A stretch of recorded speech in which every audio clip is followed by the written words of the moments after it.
So I know about the war on poverty, not only from reading all the books and the articles, but from having been there. So what do we think about it? Was it a success or was it a failure? And the question came to the fore again because of the 50th anniversary of the war on poverty.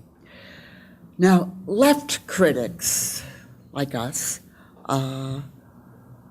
generally say that the war on poverty was flawed because too much of its programmatic effort was directed at changing the behavior of the poor, at modifying the behavior of the poor, that the war on poverty also took for granted what dominant voices in the society usually take for granted, which is that the poor are poor because there's something wrong with them.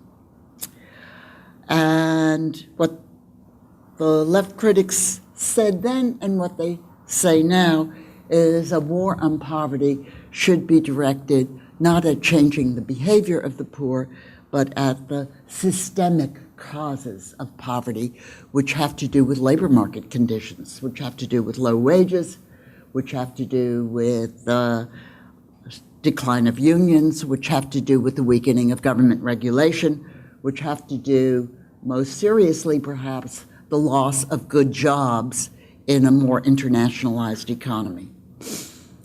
Right critics of the war on poverty have a different take on why the programs failed. They say that what was wrong with the war on poverty was that it was too much government, that it relied on federal intervention to do something about poverty, and what it should have done was unleashed market actors to cope with poverty. It should have given the training programs to employers, for example, and it should have cut back government intervention. Well, those arguments are going to go on for a long time. They have gone on for a long time. But here's a sort of simple conclusion that I think you would reach if, as many researchers have done, if you tried to separate statistically the impact of the government programs, especially the federal programs, and the impact of changes in the labor market since the war on poverty.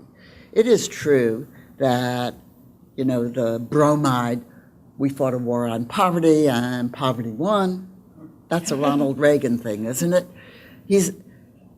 That was his talent, crafting these little slogans. It is true that we have high levels of poverty, higher levels than almost any other rich democratic country. It is true that the extremes of poverty and wealth are notorious in the United States. Nevertheless, if you try to figure out statistically what the situation would be if we didn't have the programs created in the 1960s under the banner of the war on poverty, it would actually be much, much worse. We would have more poverty, and we would have more extreme poverty. The increases in poverty, but not so much the result of the failure of these programs. These programs weren't good enough, but they made a difference. They softened the impact of changes in the labor market, which had the impact of increasing poverty. And if you look at changes for particular groups like children, childhood poverty, or elderly poverty, or if you look at racial disparities and the experience of poverty, well, we didn't win the war, but the war on poverty programs actually made the situation of these groups better with respect to poverty. Meanwhile, however, in the 50 years since the war on poverty started, when it started, we had a pretty progressive tax system. And the war on poverty programs, which shoveled out money to reduce poverty through welfare or Medicaid or food stamps. Those programs were paid for by a pretty progressive tax system. So it was the more affluent taxpayers who contributed the revenues which paid for the programs that reduced poverty, and reduced poverty more significantly as poverty was increasing because of changes in the labor market, including the decline of unions. But since that time, gradually, but steadily, our tax system has been changed. It's been changed as a result of right-wing politics, the politics of the fat cats. And our taxes have become much less progressive. So that now we're in a situation where it's most of us who are paying for whatever we spend in welfare, for example.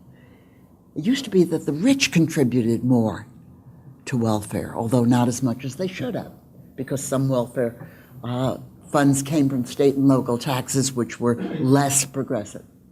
But think, for example, of the Earned Income Tax Credit.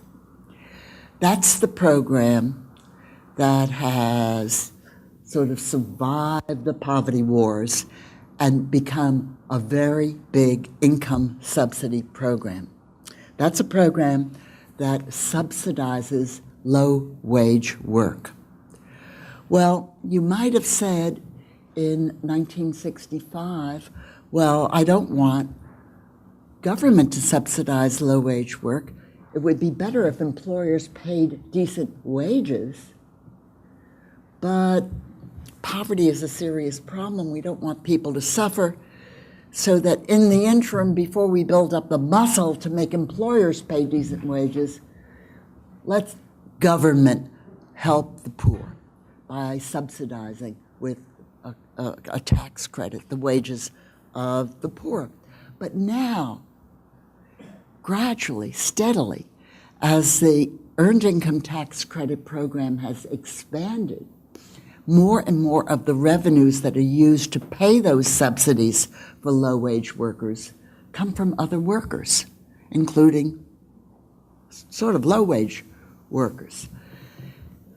It was different when it began than it is now, because in order to look at the redistributive effect of government programs, you have to take into account the revenue side as well as the expenditure side of the equation.